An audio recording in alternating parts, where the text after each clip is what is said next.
Hey guys, it's Rachel Porter with Hobby Farms Magazine, and today I'm walking you through my own front yard garden to talk through some quick and easy fillers that I've used for a first year bed.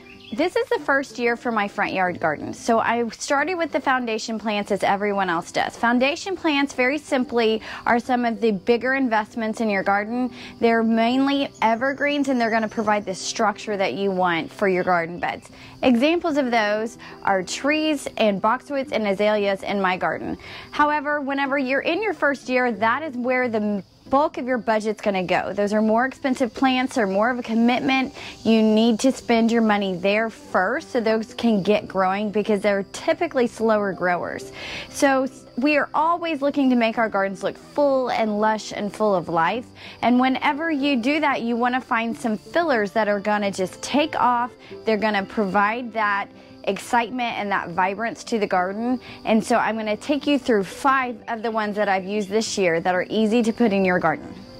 The first one is going to be grasses. Grasses are a small investment for a big wow factor.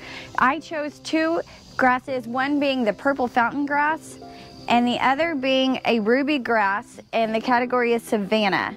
These are just $6 plants that grow quickly and take up a lot of bulk and just provide really great structure, and that's not just low. They can get tall and they can go crazy. I've got some of these in a container which are considerably smaller, but put in the landscape, they really get great size.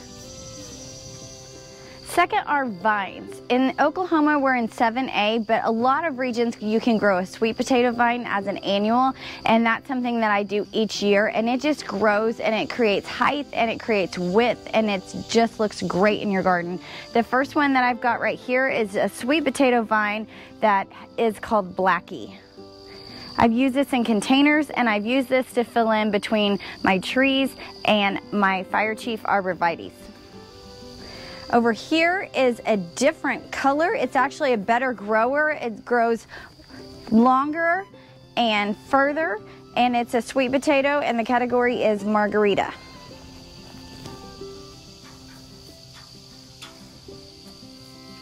The third one for me are zinnia seeds. They're annual seeds that grow really well when you direct sow them. I didn't have to start these indoors or anything. They've taken off, and what I've learned about my zinnias is once they go to seed, they come back every year. So technically they're scheduled to be an annual, but for us they come back and they're a perennial, and more often than not I'm pulling them out and throwing them out because they just go crazy.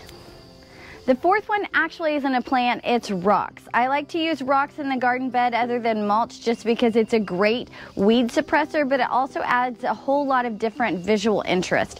So it's something that's going to remain almost, it's not an evergreen because it's not a plant, but it will look the same all year round, and all you have to do is just try to keep it weed free.